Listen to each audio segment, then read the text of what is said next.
gonna hit live then. Alrighty. All right, let's see here. Yep, We are our wine. streaming, so here's go live. Yeah, I've got your live page up. Okay, there we go. There we go. We should be live. Hello, everyone, and welcome back to the live stream. Tonight we've got Shane joining us from Lever Monkey. What's going on, Shane? Oh, not much. Just hanging out with you. Yeah, it's a Just good time. just another week of sitting around, and we're back. I'm back down to 8 hours a day, so I'm kind of enjoying that. Oh, yeah, at 8 hours a day, that's like vacation.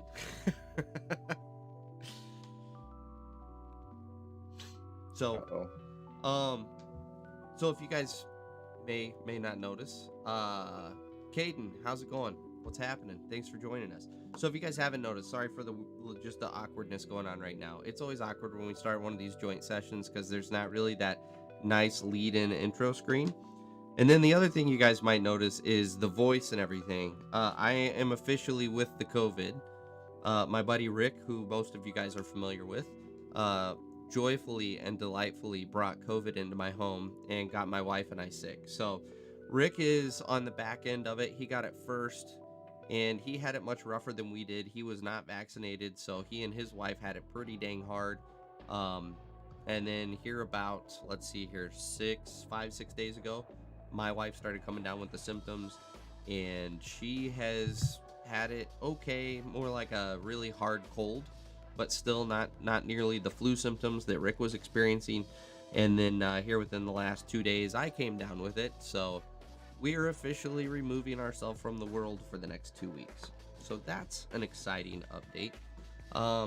Shane, what kind of projects have you guys been working on? I'm going to be honest, I have not had time to follow your channel hardly at all because of a lot of things going on at the moment. So what's going on your channel right now?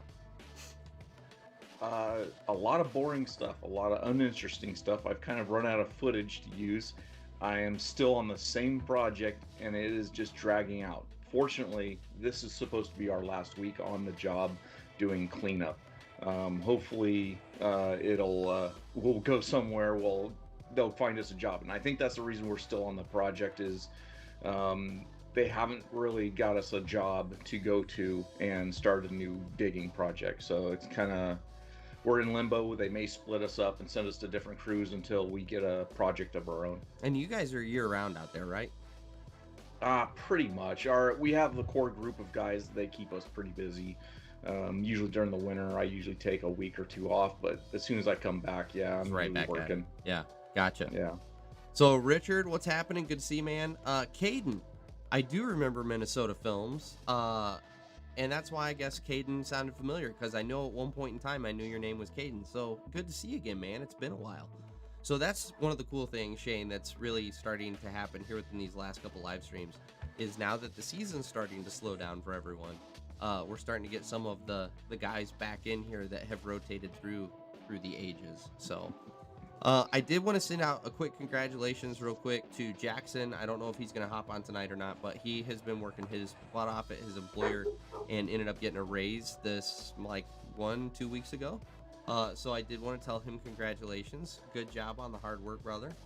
Outside of that, I don't really have any super special announcements. Oh, I am going to plug my merch because I never plug my merch. I'm sorry, Shane. You're going to have to put up with me for a second. So that's all right. I got Teespring set up, and they have these badass stainless steel shaker cups. And so I just got mine in the mail, and it turned out like the quality is way better than I was anticipating. I'm actually really impressed with it.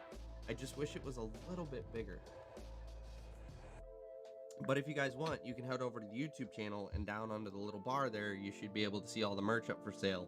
And that stainless steel tumbler could be yours. So that's it. I'm good. We're good with the merch plug. So it works for me. Yeah. So Richard, yes, it was awesome. He got the raise. Jackson is one of my most loyal fans. Communicates almost daily with me, and yeah, to have him get a raise, that was pretty awesome on his behalf. He works his butt off. He's on the lawn care and landscape side, so he's kind of the little brother to us here in the dirt world. But you know, as you guys know about this channel, it's not just about dirt work. It's skilled trades in general. So awesome stuff. Nick, what's happening, man? Look at you showing up like on time, legitimately on time. In fact, I think I've got, give me just a second here. I have a sound effect for you. Let me see if I can find it. Here we go. Yes. Thank you, Nick. It's good to see you. Jonathan, what's happening? 5 minutes later, but here you're good. So yeah, you're good. We're just getting rolling, man. Any work this week? No, I did not do, well, we should specify what kind of work. I'm assuming you're talking dirt work.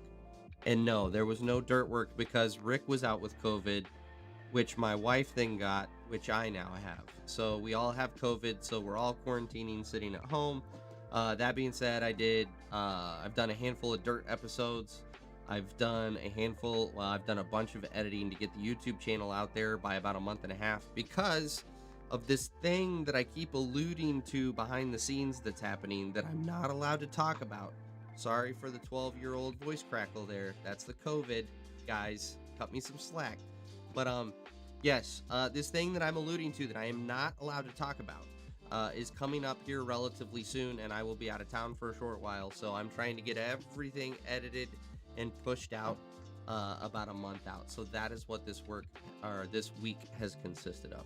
So I just noticed Shane taking a drink. So Shane, you want to inform the audience this evening what you're enjoying?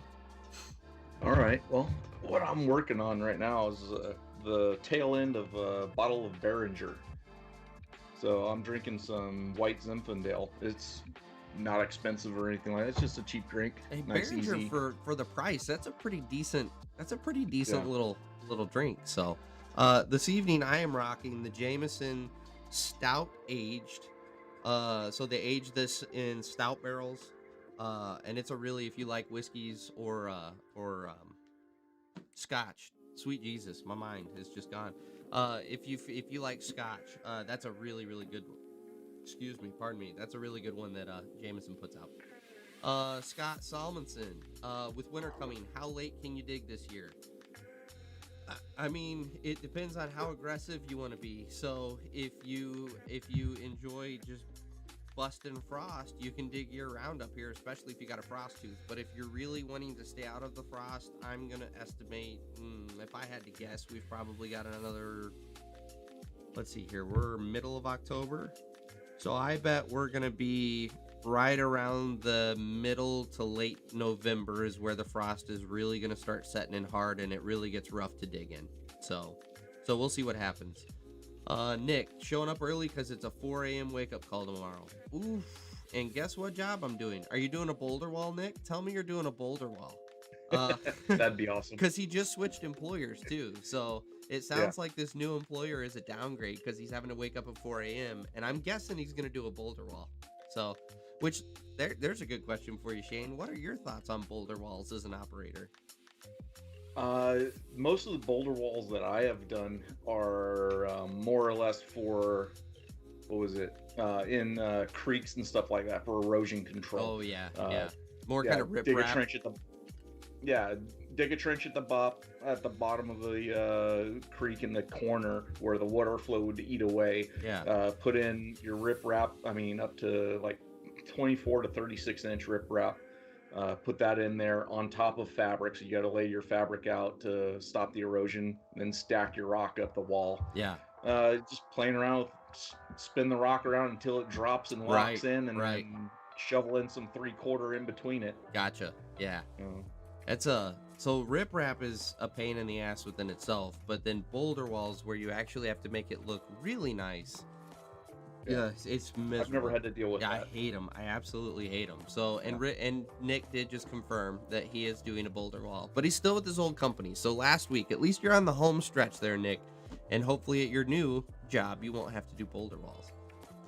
Ryan, how's it going? Hope your week was easier than it was for me shoveling out those skid steer tracks on Friday. And how's it going, Shane?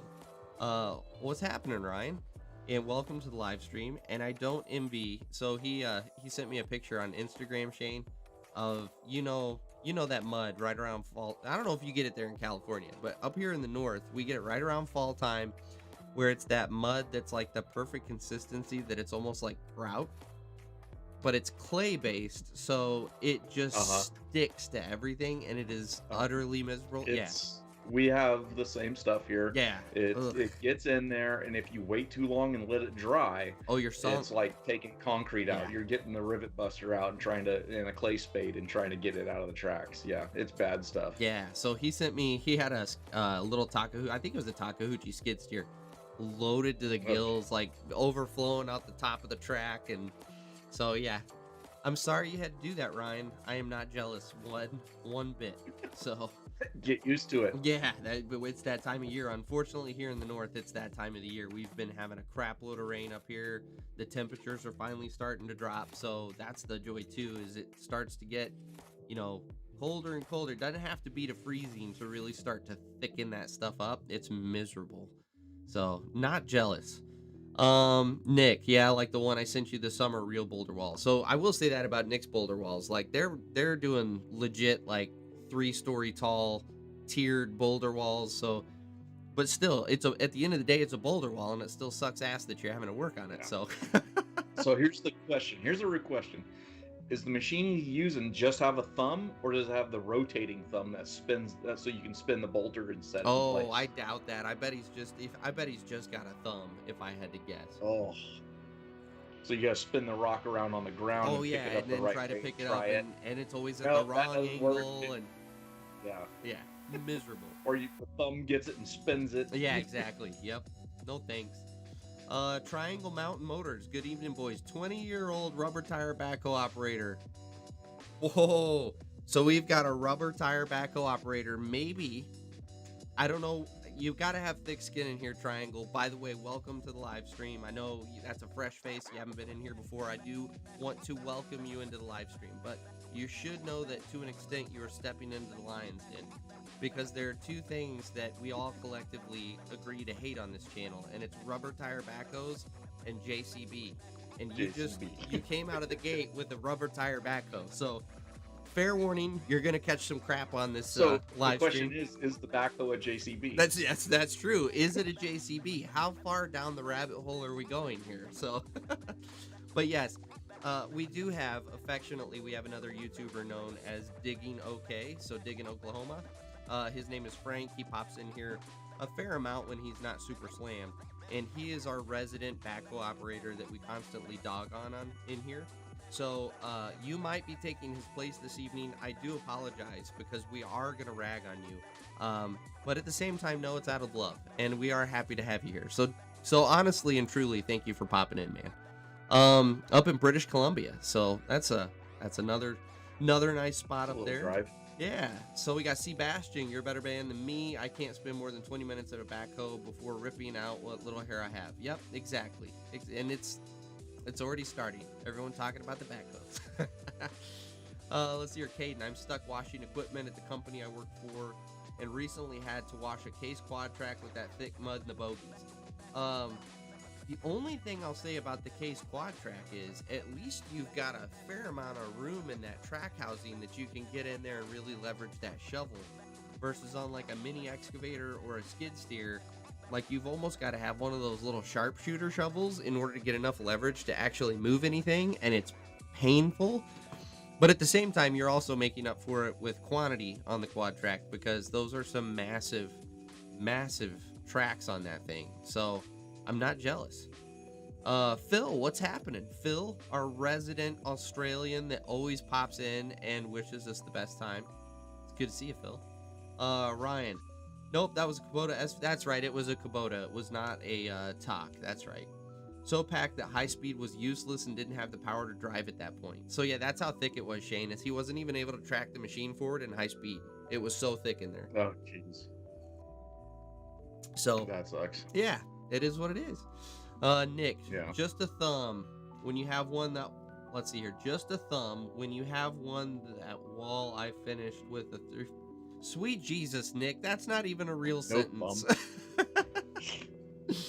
Yeah, so basically what I'm gathering from that is the 335 that he had didn't have a thumb, and that was the last one they were using. That was the last job. Yeah, and that was a monster job. That was a big old retaining wall. Triangle Mountain, huge demand for operators.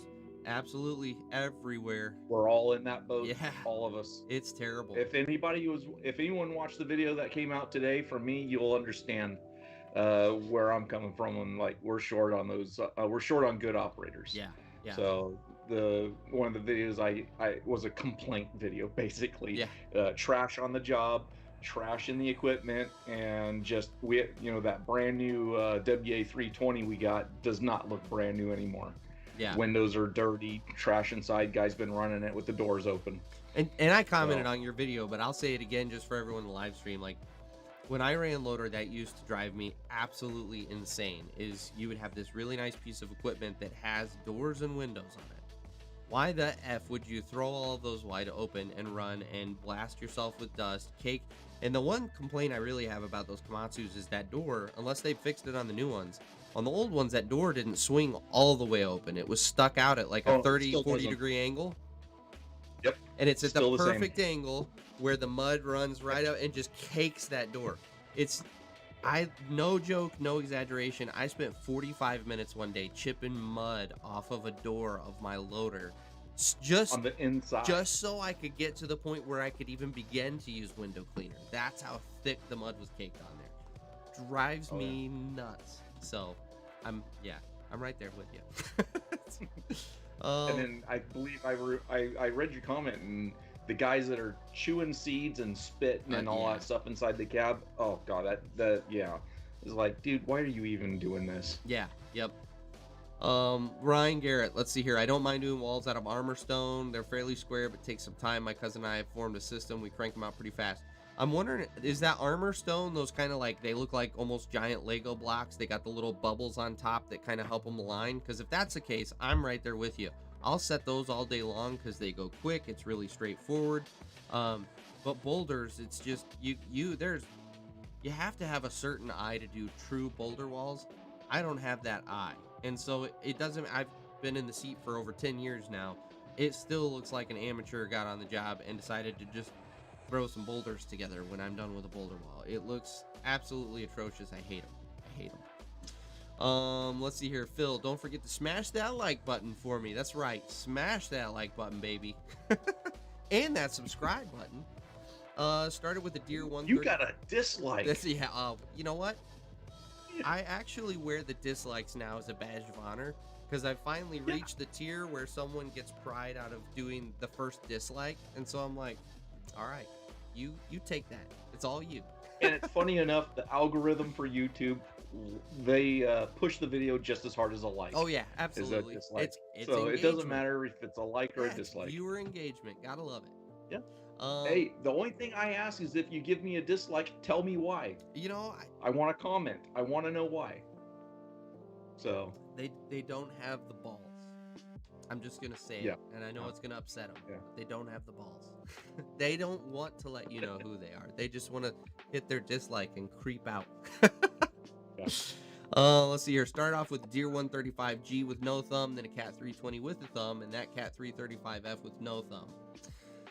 That doesn't sound like a good time, Nick. I think it's time to quit and move companies like you already are in the middle of. Probably better off starting without a thumb. Yeah, 100%, because once you get a thumb, you're spoiled. Nick, Frank to... Let's see here. Let's try this one. Ryan, Nick, Frank, too much Pink Whitney for typing that sentence. Yes. Yes. I think that was supposed to be drank. Yes, not Frank. There it is. 2 lines down. Sebastian, Case 2X10, CX2... My God. Case CX210 is a cakewalk to shovel out. I will second that because we had that 210 on a job a little while back, and that is one thing that Case did really well on that machine, is they gave you a nice gap between the actual undercarriage structure versus where the track lays, and you've actually got a decent amount of space that you can shovel it out. I really appreciated that on that machine. Brandon finally showed up. He was just sitting down to dinner when we fired this thing off. Welcome to the live stream, Brandon. We saved a spot for you. Show pictures of the wall I sent you. Why is the live stream suddenly turning out to be all about you, Nick? I don't understand how you can come in here and throw your weight around like this whole thing revolves around you. Like, what the hell? I have to even go dig for him. Shane, if you would like to keep everyone occupied, since we're going to make this all about Nick, I'll try to find them. Hey, I got a question. Do I have any of my viewers in this channel? Because I posted up that Oh, yeah. I was coming in here today. Do I have any of my monkeys in here? Yeah. Do we have any true lever monkeys in here? I'd like to know if a monkey comes in and says hi. All right. So here's Nick's Boulder wallet. He's so excited to show you guys. And I'm not going to show you on the computer because that would take too much time to figure this out with dual live stream and everything. But it is a good sized wall. I mean, you can tell that's not a little wall. So it looks nice. Yeah, he did a good job. They did do a good job.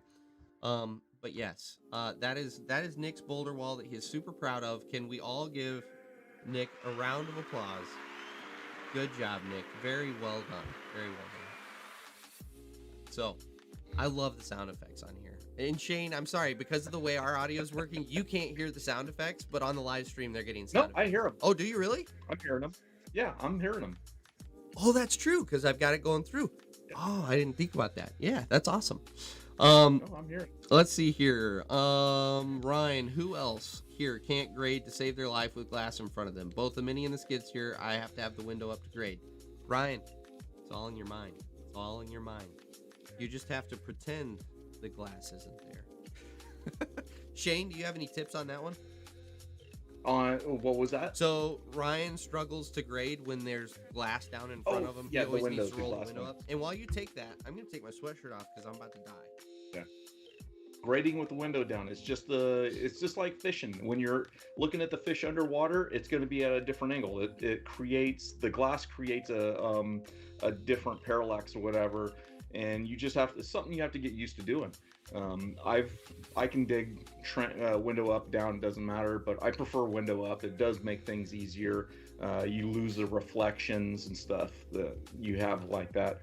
But yeah, it's just something you get used to doing. I will say the glare and the reflections can really mess with you. That's the biggest thing is the glare and the reflections. Yeah. Yeah. Let's see here. Go ahead. At the right angle. Yeah. Yep. Just clean window and you got to be at the right angle. And it just takes practice. It's like everything else in a machine. It just takes practice and seat time to get comfortable with it. But, you know, it's one of those things you do have to kind of push through because at first you do feel like you can't do a good job and you're not doing a great job. And you just got to push through that. You got to spend a day doing it. And then all of a sudden it just becomes second nature like everything else. So. Nick is making it more about himself again. Oh, Lord, Nick. Where are we at now? Hello all. Oh, it's just go ahead. It's just under. Let's see, we got Nick with some smiley faces. Brandon, he says, Shane, any horror stories? And then Nick comes in with, yep, I watch you too, Shane. yeah. So Nick comes in here, and before you know it, on your channel, you're gonna be drinking Pink Whitney for whatever reason. He managed to con me into drinking Pink Whitney one time, and it's just a running joke on the show. Pretty soon here, you're going to see one of Shane's videos, and he's going to be sitting there swigging a bottle of this neon pink drink. So, real quick, Tom, how are you, man? Go ahead. Shane, what were you saying? That's true. You're drinking White Zinfandel, so it's not far off. You know, add a little food coloring to it, and you're pretty much there. Let's see here. Nick, that's the reason I'm switching companies, always switching machines, and nothing's ever clean. I hate it.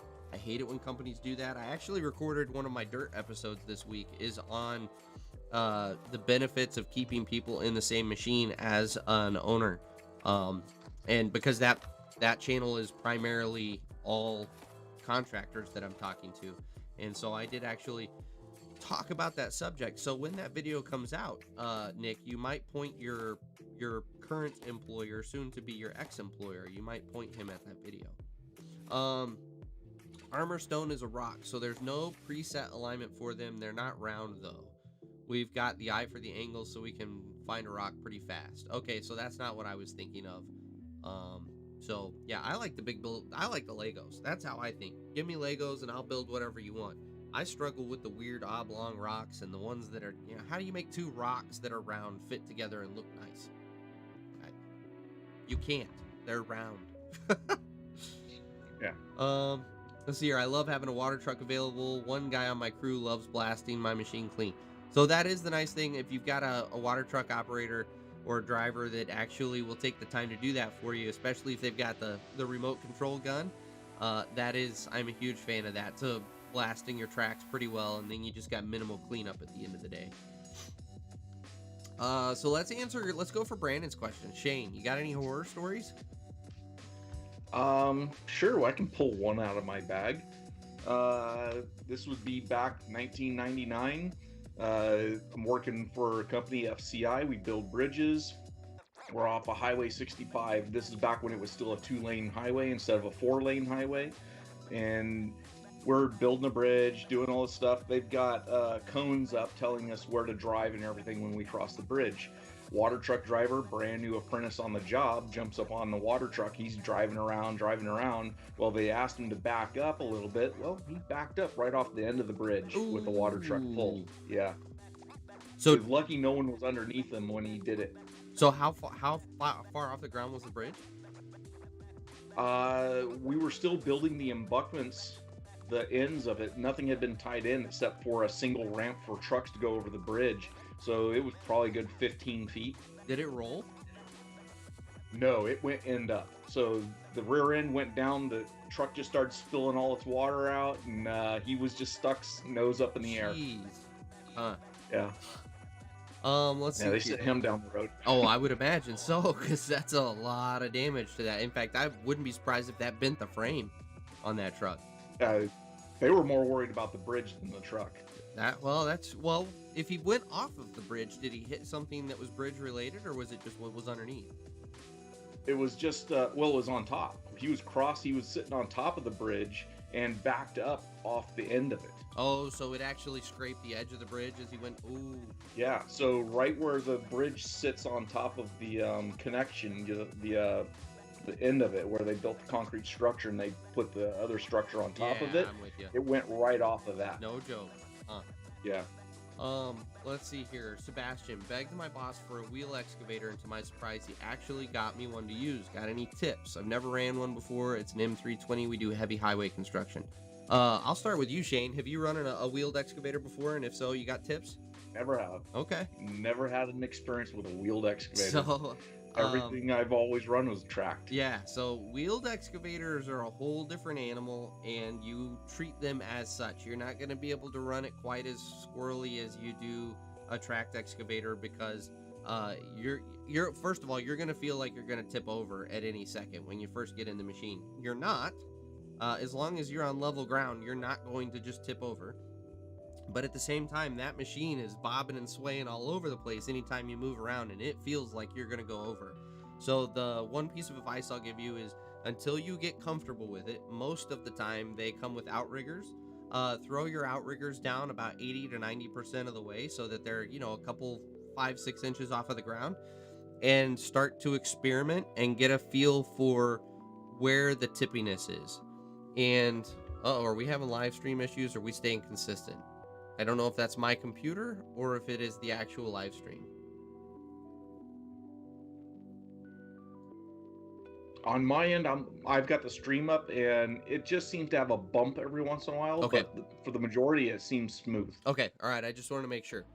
So anyway, all that to say, throw your outriggers down. If you do have outriggers on the machine, throw them down till you're about 6 inches off of the ground. And really just start to experiment. Throw that bucket out there. Throw the arm out there. Get a little more aggressive so that you can really feel when you're going to start to get real tippy. But you've got your outriggers there to catch you, so that you're not going to get yourself into trouble. And from there, it's just a matter of getting more and more comfortable with the machine. And after a while, within a half a day or so, you're going to be pretty comfortable in it. And you're going to kind of know where your limitations are and how, it's like any other machine. When you go to throw that arm out there, each machine reacts a little differently. And so whether you're sticking out more before you boom, or you boom more before you stick, every machine's a little unique in that to give you the bounce and the balance. You're going to notice the same thing in this wheeled machine, and you'll get the hang of it within a half a day. And then outside of that, it's just learning the controls, because I'm sure you've taken a peek in the cab of the machine so far and realized that there is a shitload more controls in there, because now you're not only operating the tracks and the boom and stick, now you have drive options, you have a gas pedal and a brake pedal, and They're like, there's a bunch of stuff going on. Don't get overwhelmed. Just take it step by step. Kind of work your way around the cab. It should be pretty straightforward. And they're not too bad. I'm not the biggest fan of them just because of the tippiness of them, how tippy they feel. But at the same time, on a road job, it's hard to beat a good wheeled excavator because you can zip around the job site quick. And again, even there, when you're driving down the road, go ahead and tuck your boom and stick all the way in. Make sure you leave a visual sight line to the right side of the machine, because you can get some speed in those babies, and you are going to be paranoid that you're going to tip. Again, take it slow until you get comfortable, but they are designed to go that speed on the straight and narrow. Like, don't get crazy with them, but they are really handy machines to have on a road job. Let's see here. Let's catch up. Ryan, my cousin and I are both the same way. We can't wear sunglasses or have glass in front of us when grading. It throws us off. It could just be we're usually on small jobs, so we're always looking around. Can't wear sunglasses. I mean, Shane, to me, that takes it to a whole other level if you can't wear sunglasses. For a long time, I was that way. In my 20s and early 30s, I never wore sunglasses. I never had the front glass down. For years, I ran the machines. Didn't matter how cold it was, snowing, rain, I had the window up. I had to have it. So I do understand that statement. But eventually we had a new insurance company come to the company, and it was a requirement. You go to other companies and you get in trouble for not wearing them. So I just had to get used to having them on. And now that I'm used to wearing them all the time, now I don't dig without them. Yeah. I feel, except in dark areas, when you get into a dark area, or if you have a dark trench and a light top, it really messes with your eyes, with your depth perception and the ability to see in that trench. So take them off, you can see in the trench. Then I put them back on when I'm not, I feel naked without my sunglasses now. I've gotten so used to them, I just feel naked without them. Yeah. And you know what? I don't care what you guys think. I'm not operating with my pants off. That's not how this works. Let's see here, Ryan. I wish I could actually wash the machines. We don't have a pressure washer, air compressor, nothing. They all broke and my boss hasn't bothered to replace them. Can't even blow out air filters. And it's gotten to the point where you just say, screw it, not my machine. Ryan, that 100% plays into exactly what I talked about on the dirt. If you don't give your employees the ability and the opportunity to take care of the equipment, that is exactly the mentality that everyone develops, is not my machine. There's no longer a reason for me to care because none of the tools I need are available to me. So the only thing I'll say is try to fight that mentality, but at the same time, I kind of don't blame you if he's not willing to purchase the equipment to take care of the expensive equipment. That's a lesson he's going to learn the hard way, unfortunately. So let's see here. Tom is God Family Country, by the way, Shane. He says, hey Shane, thanks for being here. What is your channel? Dirt Monkey, thanks. Nope, not Dirt Monkey. Let him know, Shane. The Lever Monkey. Lever Monkey. In fact, if you got a second, it's my name. Why don't you throw your link to your channel in the comments, and I will pin it to the top real quick. Which, if you guys haven't seen Shane's channel, click his name there. It's Lever Monkey. So that is who you're watching. And he's got a great channel. If you guys are into underground, that's all Shane does for the most part. And he does a really great job of teaching, which is how he and I actually got hooked up. I was watching his channel and really enjoying the commentary while he was working. And so, yeah, if you want to learn some underground stuff, go check out the Lever Monkey. Yeah, a lot of the older stuff would be more active for actual digging and stuff like that. I do trap buckets or trapezoid buckets, V buckets, whatever you want to call them. There's some stuff in the street. Hopefully in the next couple of weeks, I'll be getting out of this treed area and getting away from cleanup and get back into bigger jobs, starting a new project. Yeah. Gotcha. So we'll get back into that. Nick, gotta take off. Girlfriend just got here. Have a good week. Hey, you as well, Nick. Good luck with your Boulder wall, and we'll see you next weekend. Jackson, Ryan just got here. What's happening, Jackson? So if you go back and watch the beginning of the live stream, buddy, congratulations on the raise. We did discuss your raise, and congratulations. Here's a little applause for you, sir. Well done. So, let's see here. Sebastian, there's 1 million buttons on the joysticks and 100 different settings. I kill for an owner's manual. So your stick buttons, for the most part, if I remember right, all of your stick buttons are going to be mostly related to auxiliary hydraulics. So if you're not using any attachments, tilt rotators, anything like that, most of those you shouldn't have to worry about. If I remember right, and it's been like 6 or 7 years since I've been in one, but all of your drive functions should be on the steering wheel. One thing you will have to note is that thing will not move unless you turn the parking brake off. And the parking brake isn't always super obvious in those, because a lot of times, instead of it being like a handle parking brake in a car, it's actually like a knob or a switch. So make sure your parking brake is off. Then you'll have your gear selector. Then you have your forward, neutral, reverse selector. As far as foot pedal goes, you should have a gas pedal and a brake pedal. And if I remember right, you actually might have a third pedal that is a kind of forward, neutral, reverse, but in pedal form. I can't remember for sure, but I think one of them that I ran had that. And then your other pedal is just going to be a tilt for the wheel, if I remember correctly. It is super overwhelming when you first get in the cab of one of those. You're like, how in the hell am I going to operate this thing? Once you start looking around, you're like, oh, okay, so you've got the switches for your outriggers, you've got switches for driving, and that's another thing too. You can put it in drive mode, which is the high speed mode, or you can put it in work mode, which slows it way down so you can creep. And if all else fails, do a quick Google search, and I bet you would be able to find some sort of a manual somewhere out there on the internet that it will at least get you halfway close. So let's see here, Tom. Bouncy tippy, keep bucket light, especially if you have wrist on and reaching way out. Yeah, 100%. It's just, that's the nature of the beast. You will get used to the tippiness. You'll figure out that the machine's gonna lean to a certain point before the tire pressure builds up enough and it kind of catches you. And then if you go beyond that, that's when you actually start to tip. But just, take it slow and you'll kind of get a feel for all that. Chris, speaking of wheel excavators, what about those crazy spider hose or whatever they're called, like they use in Japan? Never even saw one of those till last year on a YouTube video. Pretty damn crazy. Yes. Shane, have you seen those? Yes, the most of those are owner operator. You'll never see a company really rent one because it's a specialized trade skill. And those guys, they go places and do things that are just absolutely insane. I've done some crazy stuff on excavators, but those guys are next level. Yeah, those guys, that's what I was about to say, that is a whole other, I would say that's like running an excavator for the first time when you step into it. Just because, so if you look in the cab of one of those, the joysticks are covered in all of those buttons and switches we were just talking about, but they actually do things. And the crazy part about those, this is the pucker factor in my mind, is when you're on a freaking 60-degree slope, climbing down or up, it doesn't even matter.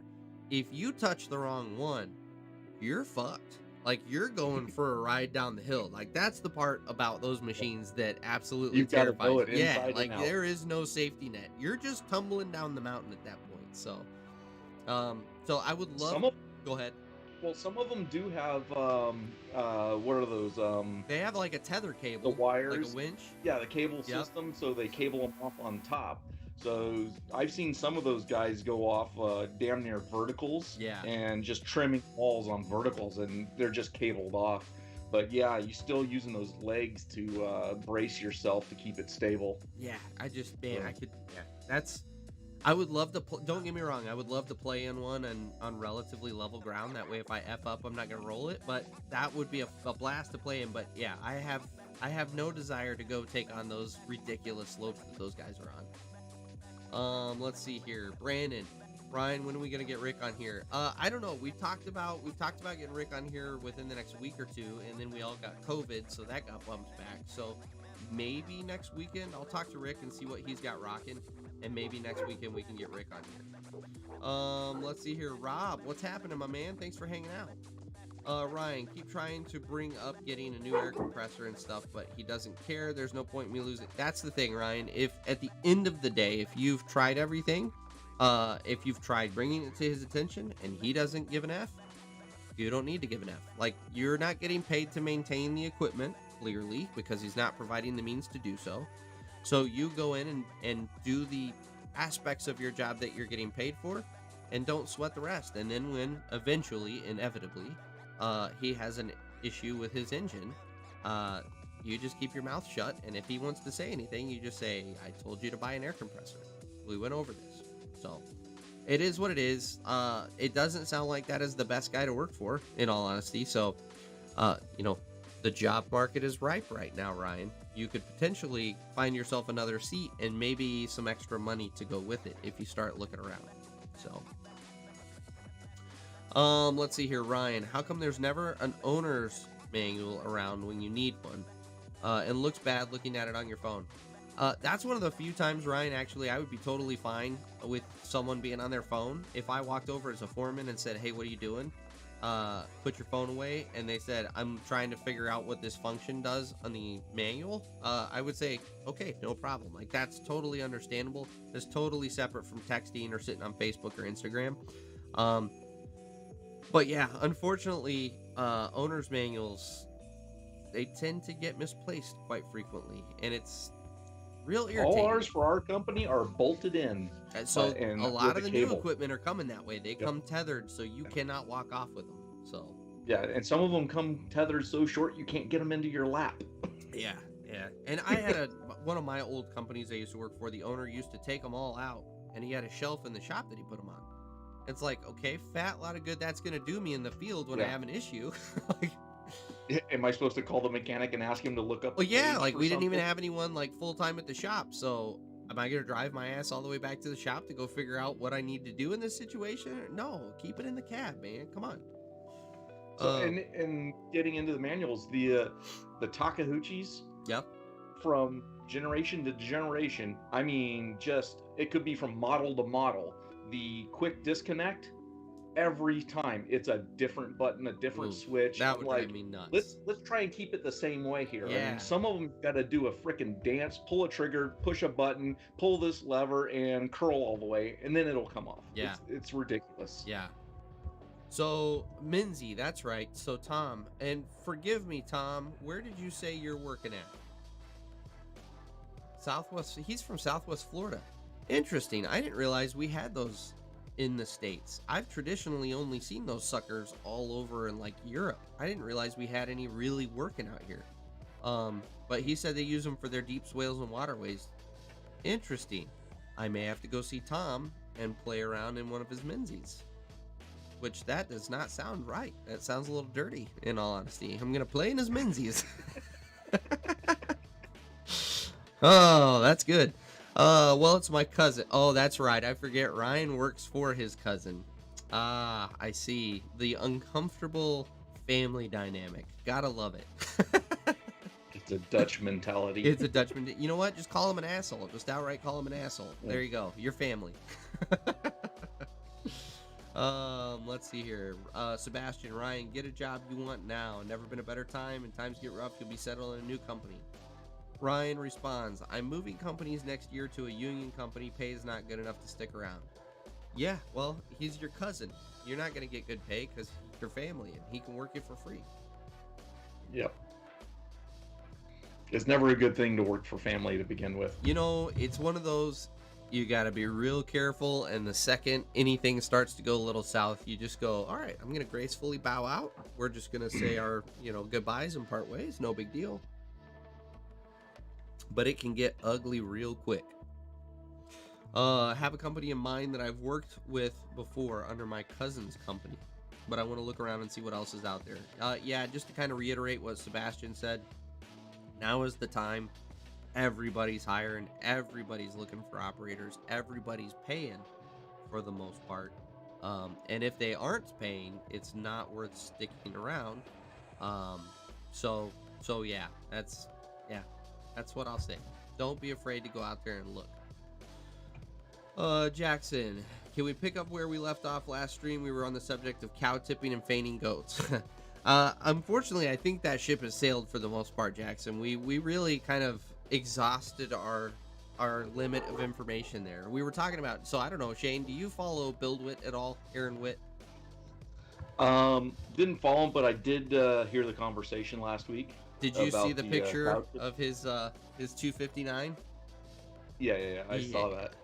So cow tipping for us, I'm in a country, grew up country. Cow tipping is a thing here. And the thing about cow tipping is you have to wait until they're asleep to be able to tip them over. Okay, so I have to ask, because we debated this last week. Can you actually tip a cow? Because I've always been under the impression that that is like hunting snipes. That's how you go out and you break in the new guy. You tell him, yeah, we're gonna go tip cows, and then you watch them ram into the side of a 2,000-pound animal. More or less, that's usually what happens. Okay. It wakes them up, it pisses them off, and then they knock you around a little bit if you're lucky, if you don't get trampled. But you got to pick the small one to do. You don't go after the big guy. So you got to find one that's head down, and you can tell not all there. You know how a drunk guy gets; they're already tipsy, so you just got to hit them at just the right moment, and you can knock one over. But you got to pick the right one. All right, so I learned something. I didn't think cow tipping was actually a doable thing. So I have learned something this evening. Yeah. And Aaron, it's only you got about a 20% chance of it actually happening. And you have to be intoxicated to go do it. Yeah, pretty much. Yeah. Yeah. So, and Aaron, who tipped his little earth mover, that's what he named it, was the earth mover. You get it? You get the joke?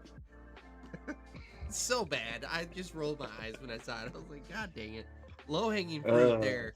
But yeah, that's kind of how that all came about, as everyone was referring to that as cow tipping. So let's see here. Brandon, Shane, how long have you been in the industry and how did you get into it? All right, well, I'll answer this question one more time. Yeah, go for it. I'm at about 27 to 28 years in the industry. The majority of my time is in underground. I have done grading, paving, dirt work, finish grade on a blade. So I've got a pretty good experience, but the majority of my time's all underground. I got into it right out of high school. I actually took an ROP program, which is Regional Occupation Training program, and I was running heavy equipment on farms growing up. So I started running heavy equipment when I was like 14, 15 years old. Well, been doing it, the majority of my life. Gotcha. And then how long have you been with the company you're with now? The company I've been with now, I'm probably around 13 years. I had a previous company before I came to this one that I was with for 15 years. Gotcha. So was that underground as well? I'm one of those guys. I'm very loyal to my companies. Sure. When I was an apprentice, I jumped around a whole lot. Then when I got stuck with one company for that 15-year period, then when that company actually went under in the 2008, around 2007, 2008, they went under, finished off a project for them with them, got paid cash to do that one. So I lost some retirement money there, but went to another company. One of the owners went somewhere else. The company split up, and I got offered a job with another company, drill tech, drilling and shoring, and worked at an oil refinery for a year. So that was a lot of fun.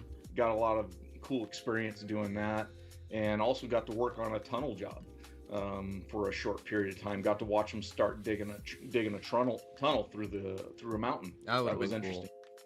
Yeah, got to watch what they called the roadheader machine. Basically 2 legs that stick out with conveyor belts that just pull the material in, and this giant arm with a rotating head on it just goes back and forth. Yeah, I've seen those. Yeah, those are awesome. Yeah, and just spits everything out the rear end of it. And they had those tunnel loaders that were flat, big wide bucket. So, the guy sits off to the side. Yeah, those are badass. Yeah. So that was all real interesting to see. So how long have you been doing just pure underground? I probably have about 20 plus years underground. And well, I'd probably put it closer to about 24 years underground. And for that, I would say I was 20 years digging. Gotcha. So I got real lucky. The first company for 15 years I was with was a small company. And I got on an excavator. I did 4 years on a loader, compactor, doing a whole bunch of different things, on the ground, off the ground, bouncing around, doing a whole lot of stuff. They had an issue I went to another company for 1 year and then called them back and asked them if they were, getting things sorted out in 2001. And that's where I was working on that bridge job for FCI. Went back to them in 2001, and they had gotten this huge contract, like 7 or 10 year contract, building housing tracks. So from there, I was pipe layer, just setting pipe. That's all I did. Then we moved up to backfill, started digging services, and eventually got onto a main line in 2002. I got my own machine. Gotcha. And I ran that one machine for 7 years until they retired it. Oh, dang. That's your baby. So that was my baby. Had my name stickered on the bottom of the door and everything. That's awesome. Yeah, I've always wanted to work for a company that gave me my sticker, my name on the side of my loader. Yeah. Like, yeah, that's my loader. Let's see here. Going back to talking about manuals, Sean says all theirs are cabled in. Jackson, so the calf should be your target. To confirm on the cow tipping, the calf should be your target. If you're a giant poussoir, under 1,000 pounds, you go for the big one. That way you got bragging rights. Ryan, working with his cousin has been really good. Started out knowing almost nothing. He's worked for a water and sewer company for 8 years, so he's a great person to learn from. Just small things that add up. Try to stay quiet about it, clean, organize, maintain stuff wherever I can get some time by myself. That's the way to handle those, and it's good for you for recognizing that he's a good guy to learn from, and it's worth putting up with some of the small BS. Honestly, you're going to get that at any other company too. There's going to be small things that irritate you. Is it worth it to stick around? So good on you for the attitude, man. Let's see here. Chris, you'll need a loader to tip that big fiberglass one outside of the Ponderosa restaurants. Yes, that's right. Let's see here. I've got a story behind that. Uh-oh. Hang on. What's the story? We got to hear this one. All right. Senior prank. We had in Elk Grove, that's a town I grew up in, we had a meat packing plant outside of town, which is gone now.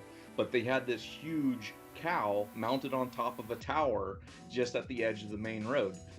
One night, my senior year, the wrestling team, we all went out there, we brought in some heavy equipment, forklifts and whatnot, unbolted that cow, put it on the forklift, took it to the high school, and put it on the entrance of the high school. Oh, nice. Yeah. So that was our senior prank. Yeah. They weren't too happy about that because they had to figure out how to get it back over to the meatpacking plant. Yeah. Those in my mind are true. That's what a prank should be. No one's destructive. No one's breaking anything. We did something my senior year. We actually we got a ton of the senior class to all dedicate all of our papers for the whole year. And we made a giant, I bet this paper mache ball is like 2,500 pounds. But we built it in place on the sidewalk overnight on like a Saturday. So it had all weekend to kind of harden up. And so they had to deal with this like 2,500 pound ball of paper mache. But again, no one gets hurt. You're not destroying anything. It's easy to take care of. Like that's what a prank should be. What they do, light it on fire to get rid of it? No, I think ultimately they took shovels and stuff and broke it apart to where they could throw it away. But and then another thing that we did is we had a park that we took all of. They had like 10, 15 picnic benches. And we had there were 6 of us that all used to hang out together. And one evening we were all sitting around bored and we're looking up and all of these picnic tables were under one of those like pavilions. So it's all open sides and it's the, A-frame roof that's all open. What am I trying to think of? Joists or not joists? What do you call that? Sweet Jesus, I can't even think of the name. What supports the roof? My God. Trusses, right? Truss, yeah. Thank you. Yeah. Whew. Anyway, it's all open trusses. And so I'm sitting there, I'm like, we should take all these and put them up on the trusses.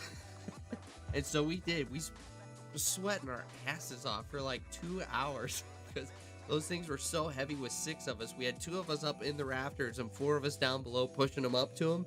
We managed to get all 10 of those tables up in the trusses and we just left. So again, didn't break anything. No one got hurt. Yeah.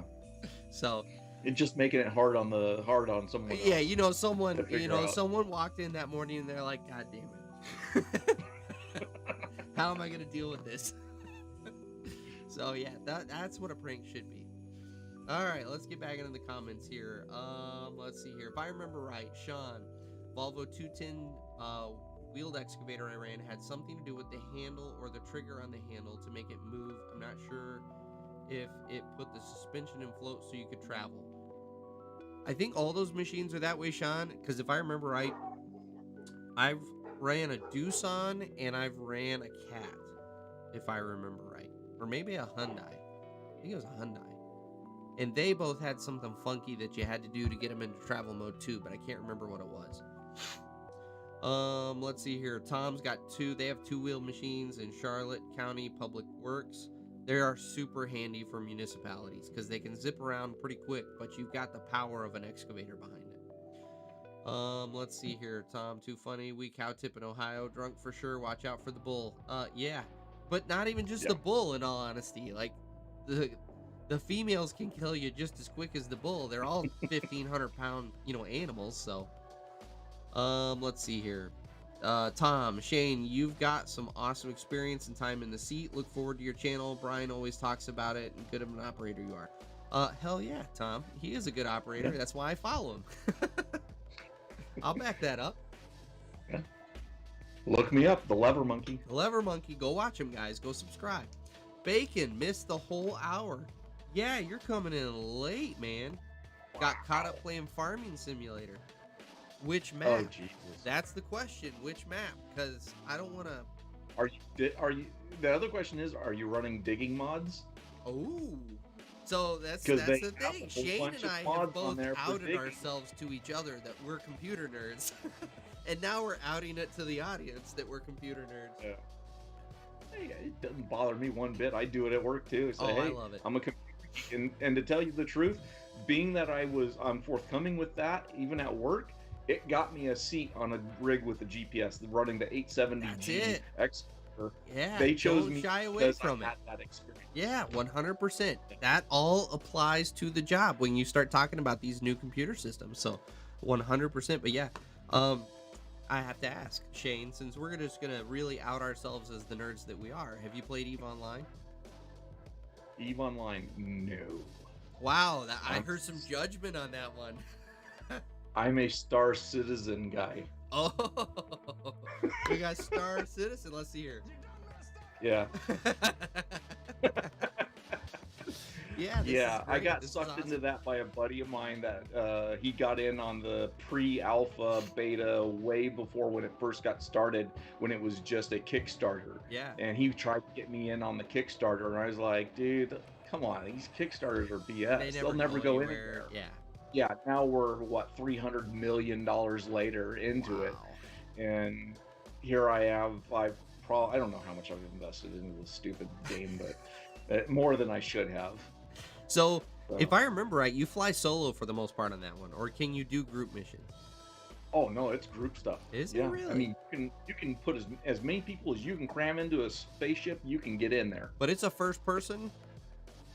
Yeah, first person. Okay.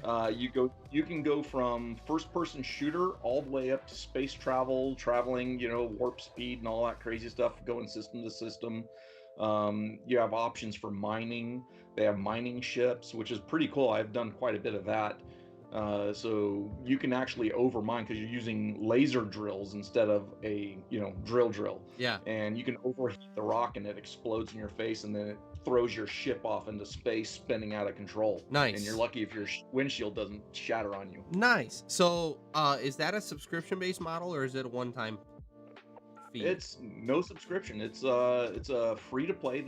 If you download it, they have I think they have an entry ship. I haven't looked at the beginner stuff in a long time, but just to get into it, I think it's you can get into Star Citizen for $19. I may be doing that this week since I'm officially going to be in quarantine, even from my family. So here's where I rank in my household. I found out tonight.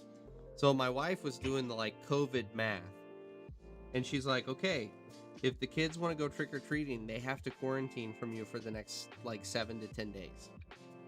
And I was like, oh, okay. So we sat the kids down. I have a 7-year-old and a 5-year-old. We sat them down and we're like, hey, here's the deal. we want to go trick-or-treating. That means you can't really see Dad for the next 7 to 10 days, other than like we just kind of pass each other at a distance in the house. Like, you don't get to see Dad. And they were like, we want to go trick-or-treating. I was like, wow. Okay. I know where I rank. So I'm going to be locked in my office for the next week. So I might download Start a Citizen this week, and we might get ourselves into a new game. Fair warning, you're going to need an entire hard drive for it. Ooh, is it that big? It's like 132 gigs. Oh, Lord. Oh, my Lord. Okay. All right. Ooh, yeah. Okay. All right. It's enormous. We have been down the nerd trail. We should get back on track. Okay, but Bacon did just respond. Basically plain vanilla, but sometimes dabble with the mining mods. Never was able to get Star Citizen to work during free week, so I haven't taken the dive to buy a ship yet. Okay, so it's nice to know that we got some other computer nerds in here, because traditionally it's just been me and Shane after this whole live stream where we sit and nerd out for a couple minutes. So we can nerd out a little more if we got some more takers in here. Although our concurrent viewers right now has dropped a little bit. Apparently there's not that many nerds in here. So let's see here. Ryan, I'm not sure exactly what kind of excavation company I want to work for. I definitely prefer operating an excavator and like a mix between technical work as well as bulking some material around. Honestly, Ryan, underground is a great way to do that, because you spend time bulking and you spend a lot of time doing technical digs. And, you know, Shane's going to be the better one to tell you, but no day is ever the same in underground. Well, unless you're doing... If you're doing housing tracks, it's going to be monotonous. It's the same thing every day. If you're on a pipe, the pipe laying crew, that's all you're going to do. You're going to pick up a pipe, put the pipe in the hole, they slam it in. Pick up a pipe, put it in the hole, slam it in, day in, day out. But then again, you run into a job like the one I'm on right now. So if you go check out the videos over the last 3 months, you'll see I've been in very tight conditions running multiple different machines. We're in rock, under trees, under people's houses, rocks under people's houses that we're trying to break the rock without destroying the guy's house. So there's been a whole lot of stuff that I've done in the last 3 months that are very technical, and I can't wait to get away from it. Our whole crew is done with the technical. Sometimes it gets way too technical. Open field. Yeah. We want to get into open field where we can just open cut. Let's and go just do call it good irrigation drain tile. Just a wide open farmer's field. Yeah. That's awesome. So Brandon, good question. So we've started a podcast. My buddy Rick and I have started a podcast, and one of our topics this past week was weed in the workplace. So Brandon asks, Shane, what's your stance on drugs in the workplace? And I'll include drinking. And just, let me specify a little bit here, because I don't think Brandon's asking, should people be allowed to drink and smoke and do drugs on the job? What we had discussed on the podcast is in people's home time, when you're off the clock, off hours, what's your views on drinking, weed, and then the harder drugs? For me, the harder drugs, I'm out. I've had bad experiences with that because that always carries into your job. You know, the lighter stuff, weed, alcohol, whatever, there are functioning alcoholics that can't do anything unless they have alcohol. And then there's the guys that smoke weed and stuff, and they come in. You know who these people are. They're easy to spot. And I can tell you right now, if you're smoking weed and drinking and then coming into work, you're not going to be as proficient as you need to be in a seat like myself or Brian are in. You cannot afford to put yourself in that situation where if you have an accident and you test positive for anything, you're screwed. So it's just not worth it to me to do anything. I'm lucky enough I don't have an addictive personality, so I don't have any issues with it. I'm lucky if I can drink a bottle of wine in a month. Although I've done half a bottle tonight. Yeah, well, there you go. So, worthless tomorrow. Going for it. So my thought was, weed is actually my come down, since I'm in a very unique position, I should say, first of all, because I don't technically work for a company, and so I'm not subjected to random drug tests and everything. Weed for a very long time has been my evening come down. I actually prefer that to drinking alcohol, just because there aren't the after effects the next morning. And so I've always been of the opinion And this is where you as an individual, everybody, just like alcohol is the drug that we've all, for whatever reason, as a society deemed as the okay one that we can get away with. But everyone responds to alcohol differently. My brother-in-law could get totally shit-faced right now, and he could come to work tomorrow and be totally fine, no hangover, 100%. Me, on the other hand, if I were to do that, I would be miserable the next day. I'd be at quarter capacity, not in my right mind, trying not to puke. And that's why I don't drink super heavy when I'm going to work the next day.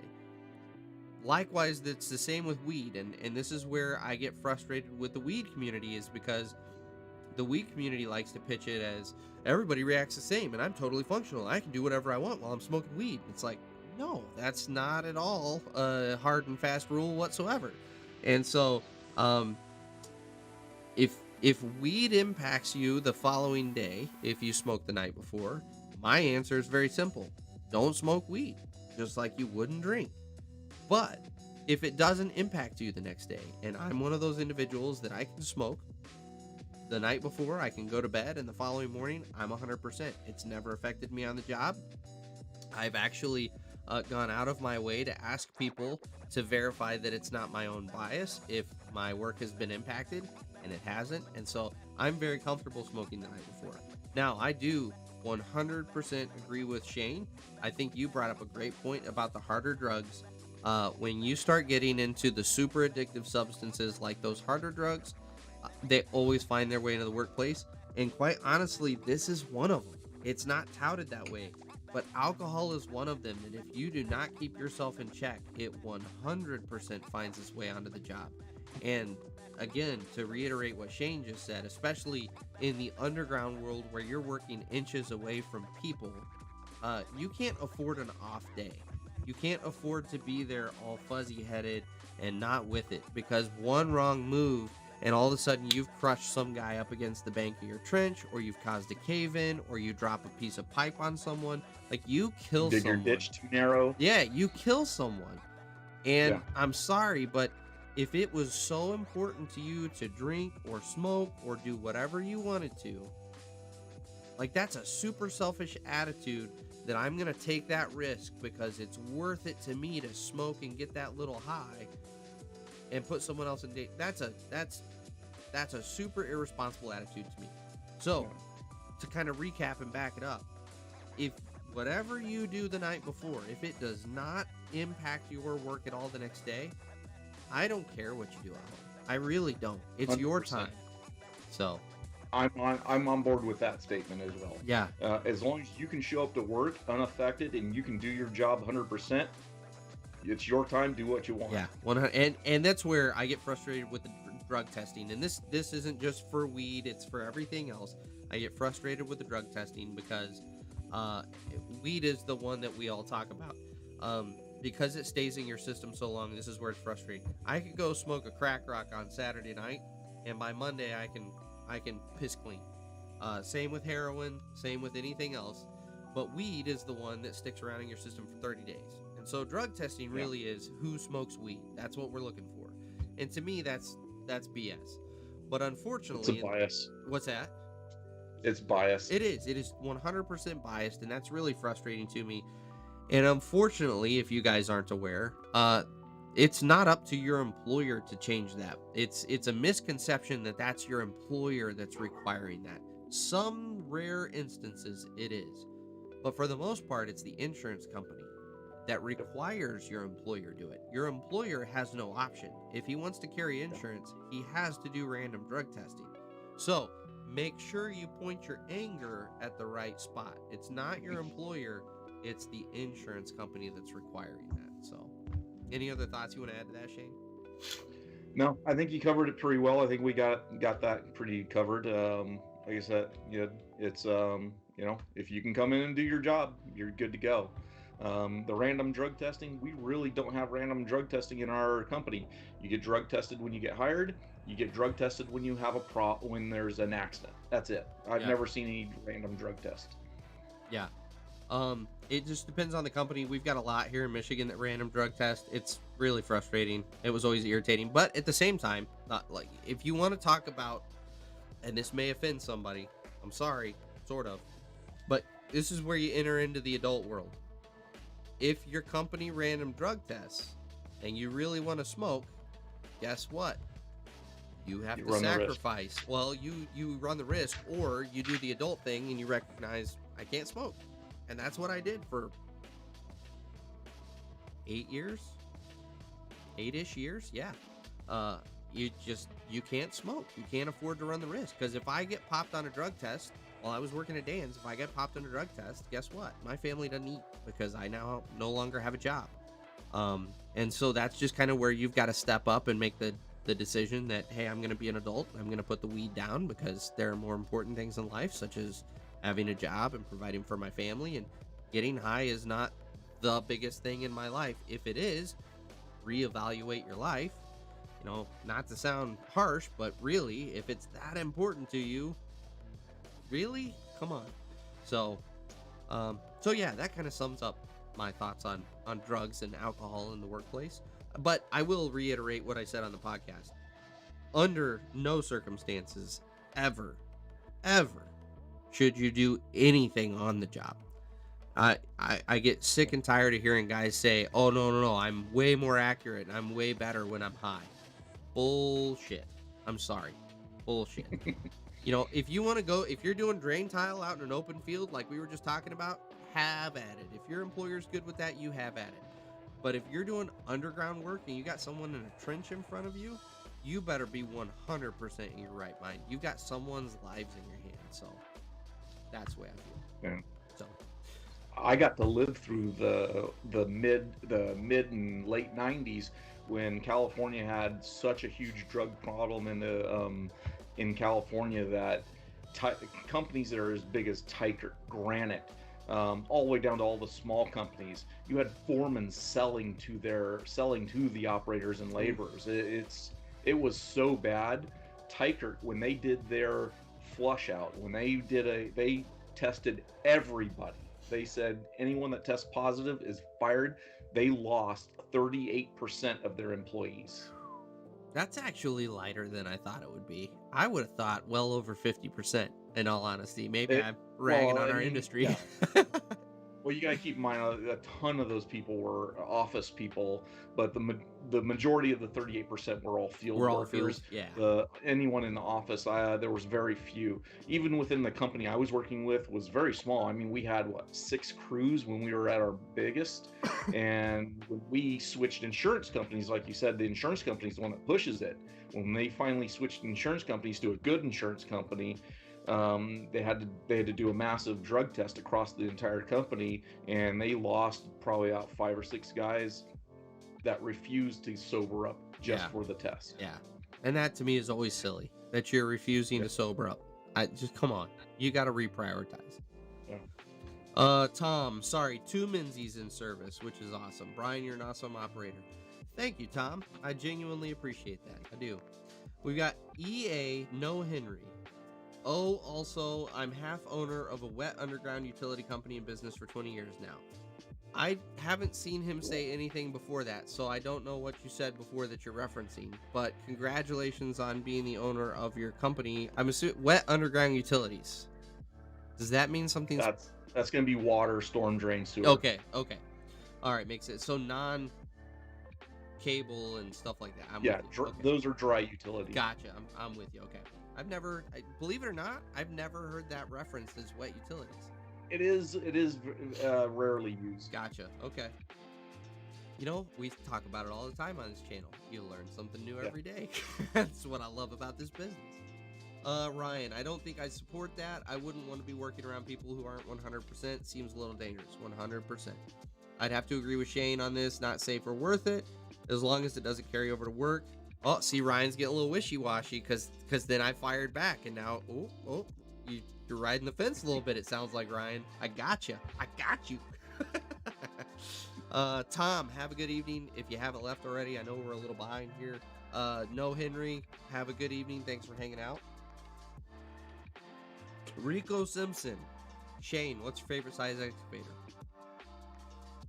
The biggest one I can get. Right. Are we asking the practical me or the little boy in the sandbox me? Yeah. that would be. It's always going to be the little boy in me, and it's something I tell all my junior guys: get the biggest machine to do the job you're doing. Don't get too big of a machine. Just get the biggest one that will get the job done. Don't undersize yourself. You undersize yourself, you're going to find yourself wishing you had one size bigger. Yeah. Yep. 100%. So do you in the non little boy Shane, in the adult? I've been in this industry, Shane. What do you have a favorite kind of size class that's just a fun machine to operate? For me, it's always in that 50 to 60 ton range. Yeah. That's usually where I'm at. I've had several times where I've been 80 to 90 ton machines. I have had, and then like the 385, that's the biggest machine I've run. Yeah. So that's what those are what 115 ton or something like that, something huge. I want to say that one's 85 ton, isn't it? Because the second half, yeah, I think it's 85 ton is because that's right there with your John Deere. What is it? I can't remember their nomenclature. Well, the one I ran had the long reach and bigger counterweight. Oh, so you got all the extras on it? Yeah. Yeah, I had a 53-foot reach on mine. Whew. Those suckers. Yeah, we've talked about it before. You need binoculars by the time you get out there to see what you're doing. Well, I was digging storm drain with a 5-foot bucket and digging 35-foot long sets. That's unreal. Set 10 pipe and then move back. Yeah. So if I had to pick a size class, so obviously I'm right there with Shane. The bigger, the better. Like, I love running big iron. I do really like that kind of, like, one of my favorite machines are the old 345s, like the D series 345s. They were just freaking tanks. They had a ton of power. They were just like, you would heap the shit out of that bucket and it just moved it.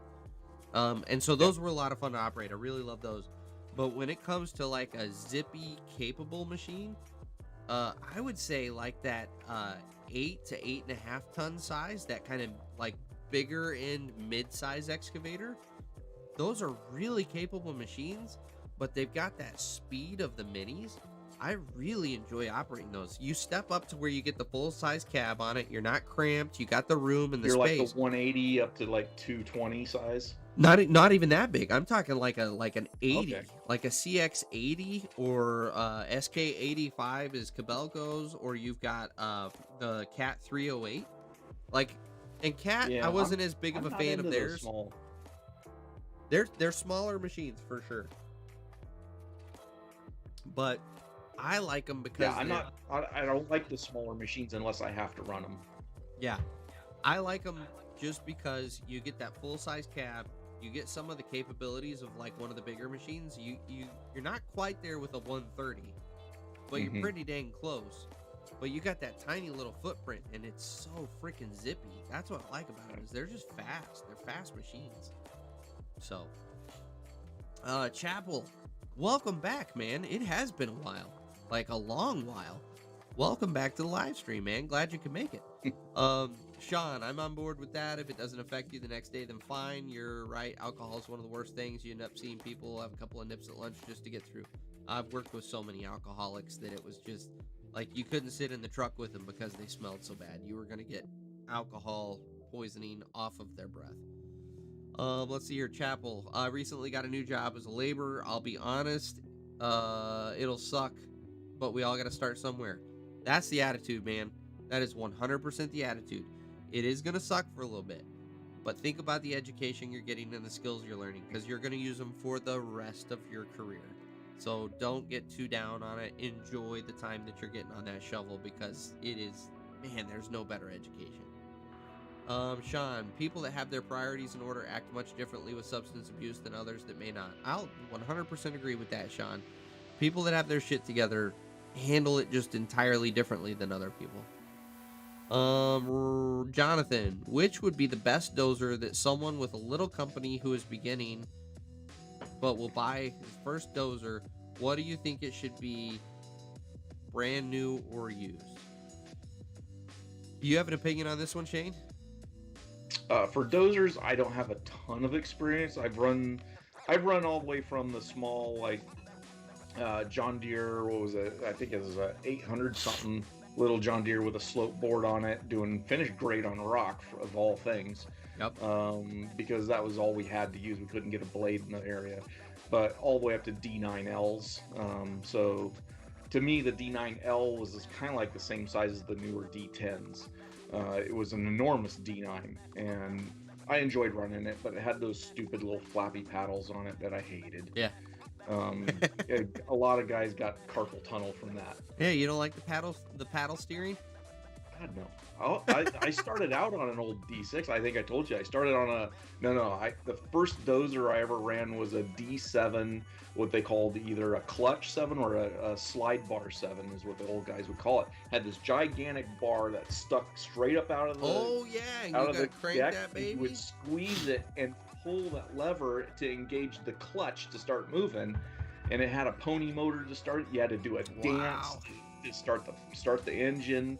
But once you got it running, you had your standard pull clutches. It was a flat track, not the high track. It was long before that. Yeah. Even had a setup for a cat and can. So that was interesting. I actually got to play with a cat and can for a while. That's awesome. So, if I had to answer that question, as a new little company, it depends on what kind of work you think you'll be doing. It's also going to depend on what you can legally haul down the road.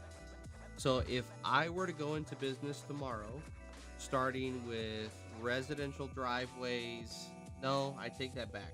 This is too big for residential driveways. If I were to start with like some little land clearing jobs, some small land balances, maybe doing some small commercial work, like a little parking lot here and there, I would shoot for a D5 machine. That's a really nice machine. It's not stepping up to the D6 where you have to have a low boy. Pardon me. At least in my neck of the woods, you can carry a D5 down the road on a triaxle trailer behind your dump truck. You've got the size of a larger dozer, so that on your larger lots, you're not spending a day and a half doing all your grading. They grade substantially better than stepping down to like a little D3 size machine. And I would absolutely buy used. Don't get into a brand spanking new machine as a startup company. Buy you something that's not worn out and womped out. Get you something that's quality, and it's okay to pay a little bit of that for that. But at the same time, you don't need brand new, because in all honesty, I'm going to be honest with you, as someone who worked for an equipment dealer for 2.5 years, you will always have machine issues with a new machine from the factory. It's just a simple fact of the matter is no one makes everything perfect from the factory. There's always, you're talking about this vastly complex machine that has 100 people touch it before it gets out of the factory. Everyone has to do their stuff exactly 100% right in order for that machine to not have any problems. And even still, you might have some parts issues because something wasn't manufactured right. And so I actually have always advised guys getting into the industry, don't buy a brand new machine, because you will have some issues. Generally takes about 6 months, 8 months to work all of the kinks out of a brand new machine before it really settles in. And so I would say buy you a nice used machine, get you something around that D5 size. That's my personal opinion with what I would go with. But if you're wanting to focus on smaller residential jobs, maybe step down to a D3 or a D4.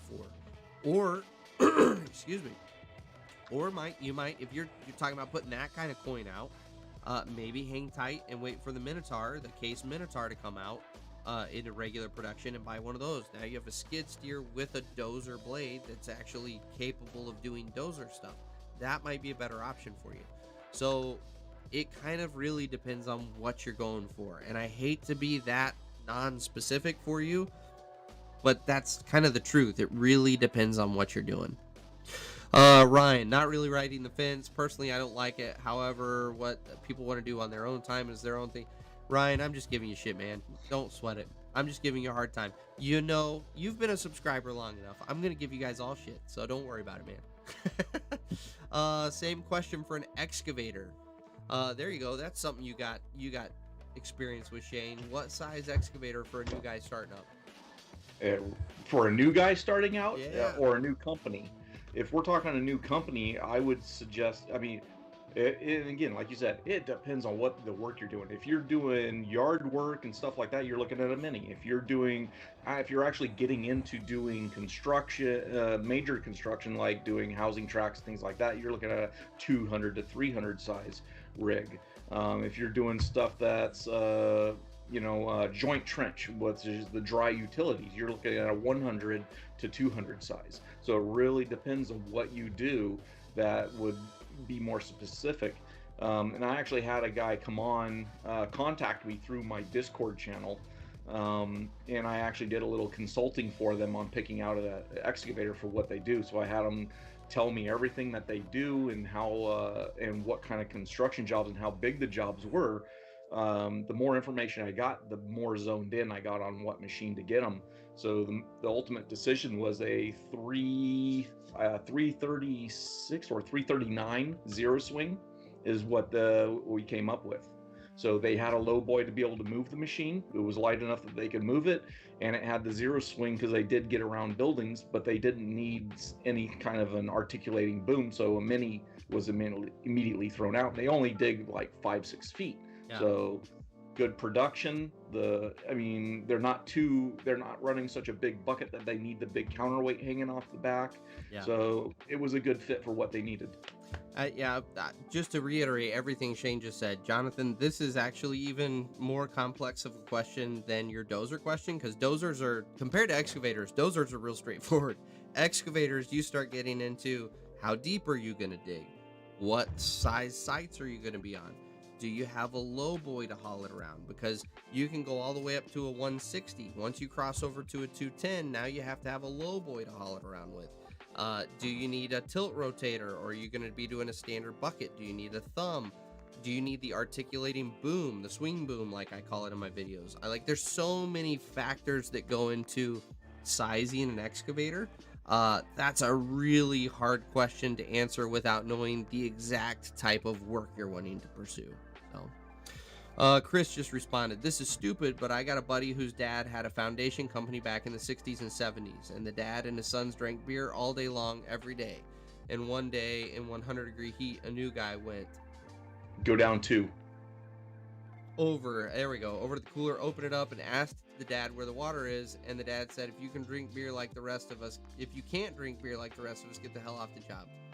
All I'll say to that is times were very different. That used to be a common occurrence. In fact, right when I got in the industry is kind of when the tail end of that was kind of coming to a close. We would still have the tailgate, gather around and drink a beer at the end of the day. Times were just different, but I think we can all collectively say, as you alluded to in your comment, that's not right. That's not the way business should be handled. So let's see here. Ryan Cousins' deepest job was 38 foot deep with 3 trench boxes. He was in a case 700 bench down 8 foot, was still hanging over the trench. He was purely relying on the labor to guide every movement. Shane will be the one to attest to this, but that is not uncommon in an underground situation to be totally reliant upon your laborer for hand signals. Oh yeah, it's all the time. So if you go back to my channel, about 2 videos ago, I'm digging out an old manhole and we're putting in a new one. Once you get down into the hole, you're basically blind. There's a certain point at which I can still tell where the bucket is just basically off the knuckles. I'm used to running the machine off a knuckle because that's all I can see. But once that knuckle disappears down into the hole, it's totally 100% your labor. It's all the labor hand signals, and you've got to 100% trust your labor that they're doing what's right. If you start second guessing him and saying no, that's not right, then making your own moves, you're going to rip something out you're not supposed to. Well, not only that, you're going to totally burn your relationship with your labor, and so that's another aspect of you got to be able to trust your labor. Yeah, because he'll start throwing hand signals that mean nothing to you because he knows you're not going to listen. Right. Yep.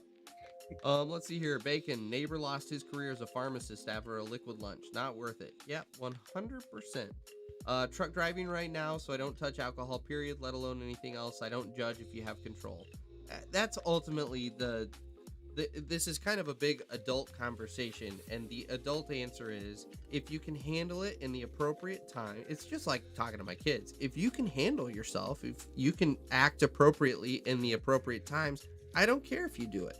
But if you can't contain it to the appropriate times and it bleeds over into everything else, you clearly can't handle it, and therefore you shouldn't be involved in it. And that's with alcohol, it's with marijuana, it's with cocaine, it's with any of that stuff. So yeah, that's kind of the big blanket answer. Connor, if you had to choose one machine to dig a pond roughly 2 acres, what would you use? What would you say, Shane? The biggest machine that's going to make you money without costing you too much. Yeah, so what I would say is I'm coming at it from the approach of you're most likely going to rent this machine or you're going to borrow this machine. I would say for a 2-acre pond, probably maybe a 330 class machine, a 336 paired with a couple off-road trucks, and you should be able to knock that out within a couple days. That would be my assumption, but yeah, obviously if you've got the ability with a 4 or 5 foot bucket. Yeah, yep, exactly. And so that would be the reasonable choice. But at the same time, if you can get a 385 out there, you could dig that sucker in about 4.5 hours. And so yeah. Just depends on how much money you got to burn. Let's see here, Brandon. Brian, we are starting a company. We are getting a D11 and a Volvo 950 excavator and a Volvo, which, by the way, Shane, I forgot to even offer. How rude of me. Brandon has decided that we're going to go start basically a gold rush style company. We're buying a D11, a Volvo 950, and a couple 60 ton off-road trucks. So if you want to get in on the ground floor, we are accepting cash donations, but I can't see that because it blends into your background. Oh, sorry. Oh, he's got cash. Look at that. He's got cash, Brandon. We are on board with another investor. So now we only need to come up with about 1.3 million for our D11. But yeah, we're good. We're all on. I got a story about a D11. What's that? I did a job 2 years ago at a high school in a little town called Rockland, and they had to bring in a D11 to rip the job because the D10s weren't cutting it. Well, when it got delivered, this thing was brand spanking new, not a scratch on it. The foreman jumped on the D11, picked up the blade, and started tracking with it. Forgot to pick up the ripper. Oh, nice. Yeah, it left a nice trench all the way across the job. I bet it did. Didn't even notice it was down. Yeah. Well, that's the thing with the machine with that kind of power. If it's just touching the ground, the weight of that ripper, you're never going to know it's back there, even though it's ripping a gouge in the, So the funny part was watching the 3 laborers chase him, waving their arms. And you're never going to hear anything over that D11, so. No. So I did skip Jim's videos. Anything bigger than a Cat 390 practical, or is that the biggest thing that can go down the road in one piece? So, actually, if you want to talk, a comment in there for him, here just a minute ago. Yeah, but basically, I was saying, go ahead. So I was just saying the 390s. Those are about the biggest thing you're going to find on a job for conventional digging. Anything bigger than that, you're looking at mining or special conditions. I mean, I've seen Hitachi's set with these huge, 1045s and stuff. Yep. That did a project that was like across country where you're talking about digging, 50, 60 miles of trench. Yeah. And they're not being moved. Super, super large land balance projects. A lot of times you'll see they'll bring in, the 6110, I think, Cat. Which, by the way, he asked, is that the biggest thing you can bring in one piece? Believe it or not, the Cat 385, actually going down to, I think, the Cat 375 and maybe even the 365, are not able to be hauled in one piece down the road. They generally remove the stick and bucket, and then they remove the counterweight, and then they will rebuild the machine on site. But that's a half-day process when you're talking one of those machines. Once you step up beyond that, now you're actually piecing out the machine. You're really having to spend some time building the machine on site. And so, just to reiterate what Shane just said, they do use them occasionally, but it's pretty rare, and it's got to be a long-term project, and you got to be moving a lot of material to make up the costs of transporting. You got to disassemble, transport, reassemble, and then when the job's done, disassemble, transport, reassemble back to where you need it. So it's a very special, huge land balance application before you see one of those show up. That's why we've only got one 870G in our company. We do have some 750 John Deeres. And those are old, but those don't have to be disassembled. Yeah, they're right at that border. But they do require a special haul truck. You know, something, what was it, like a 115 wheel trailer or something stupid. Yeah. So we've got a question from, let's see here, Dumpster. As an operator, what percentage of your job is physical and what percentage of your job is seated in the cab? You want to take that one, Shane? Depends on the job. I've had jobs where I've never gotten out of the seat, and I'm on a job right now where the last 3 weeks I haven't gotten in a seat. Yeah. Yep. So that's an accurate statement. Move rock. I would say you pick up the rock, you throw it into your own bucket, then you jump in the seat, then drive it off. Yeah. So I would say on most jobs as an operator, and again, this is going to depend too whether you're union or non-union, because at a non-union company, that's going to be a lot bigger mix of doing laboring versus at a union company. At a union company, I would say probably 90 to 95% of your time is spent in the seat, and then you got 5 to 10% of the time that's going to be doing labor. Versus at a non-union company, you're probably 60 to 70% of the time in the seat, and the other time is spent laboring. But it all depends, like Shane just said, on what you're doing, what the job is, what's going on. So, by the way, if someone wants to draw a line in the comments for me, we're cutting it off. We're cutting it off, guys. So we're going to get all the way down to the line that you guys draw, and then we're going to call this one good. So let's see here. eFix, you are super late, dude. Super late to the show. You did miss a very short conversation at the beginning about backhoes. And we're not even going to go down the JCB road. I mean, sweet Jesus, I'm looking through the comments here, and you guys are really taking it down the JCB road. We're not going there, guys. It's too close to the end.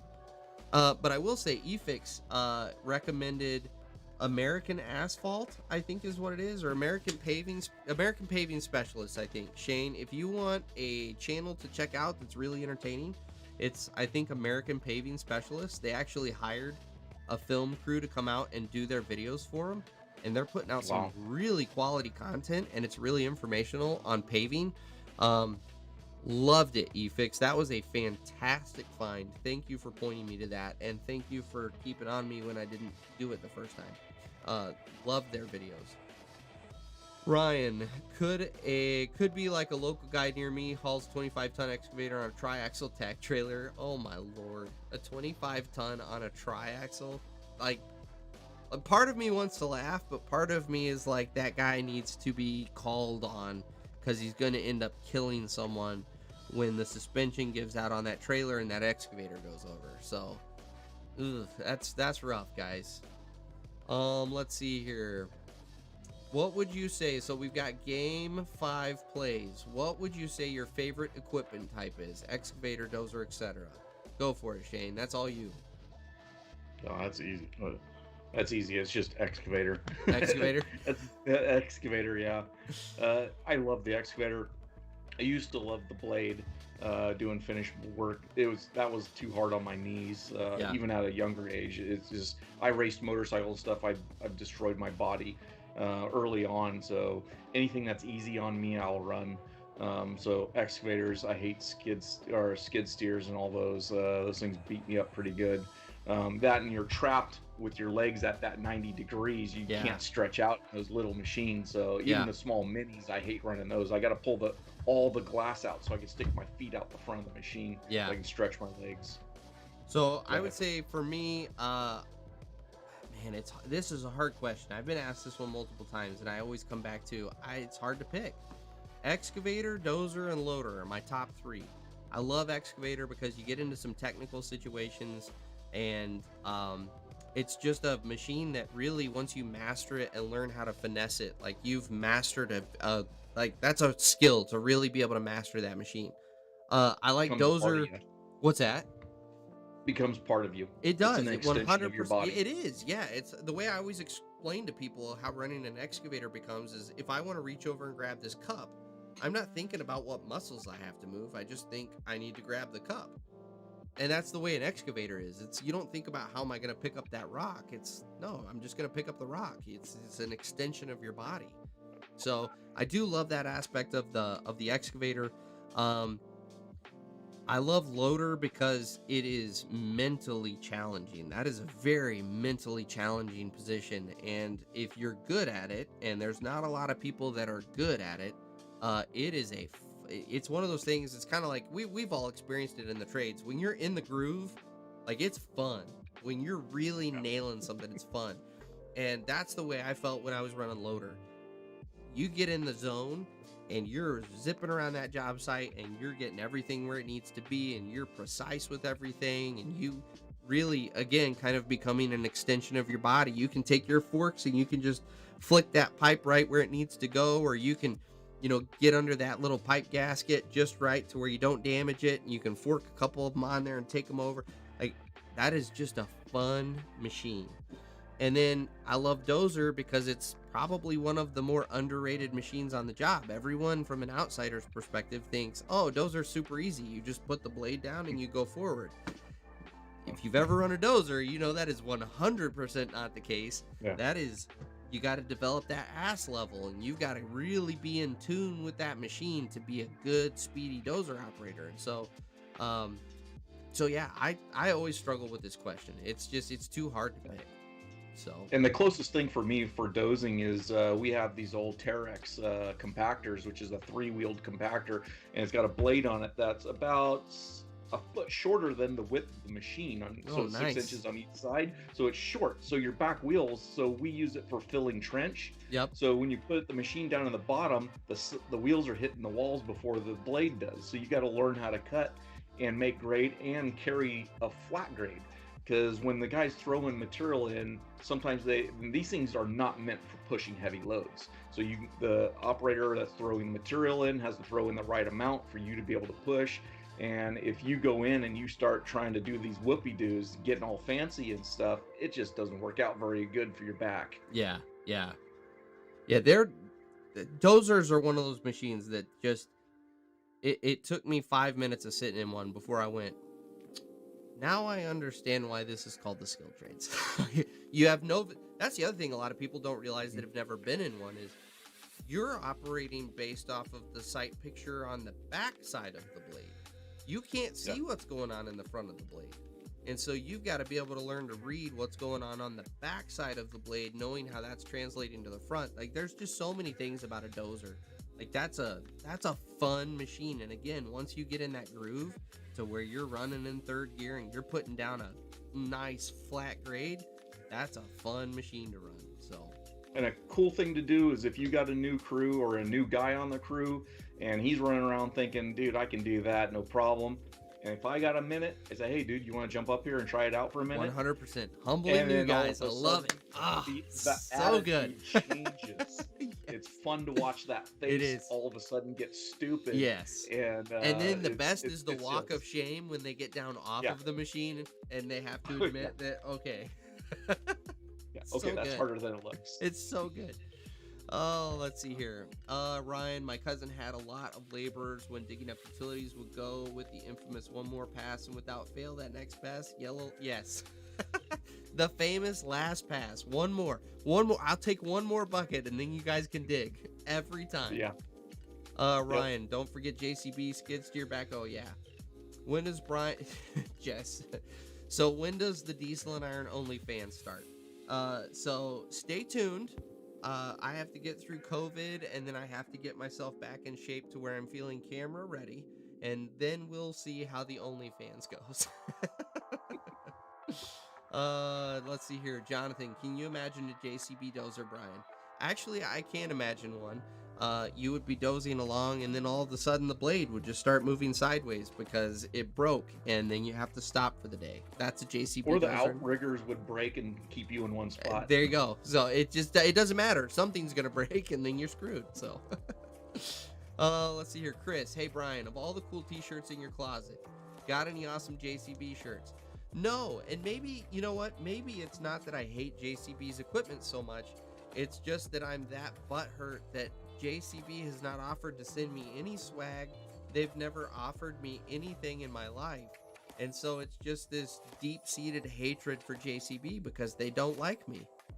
Maybe we just had this revelation on the live stream, Shane. I don't know. Like, maybe it's not JCB. Maybe it's just that I feel that they hate me. Who knows? Yeah. I'll talk to my counselor about it this week. So all right, it's looking like we're at the line, guys, and I hate to do this because I see there's a whole conversation that's happened, but unfortunately we do not have the time tonight. So Shane, as always, thanks for being on the live stream. Do appreciate it, brother. You guys, thank you. Yeah, enjoy your week, and one last, give yourself one last plug there, Shane, before we shut her down. All right, guys, check out my channel, The Lever Monkey. I've got all about underground is pretty much what it is, all the way from the beginning of unloading pipe all the way to the cleanup process. So, and everything in between. Just head over, subscribe, hit the Tinker Bell as always. Same for Brian. Hit his Tinker Bell, because that really does push our algorithm and get us more subscribers and pushes us out to a wider population. 100%, guys. So go check out Shane's channel. As always, we appreciate you being on the live stream. I'm going to shut her down for tonight, and we will catch you guys next week on the live stream. You guys have a good week.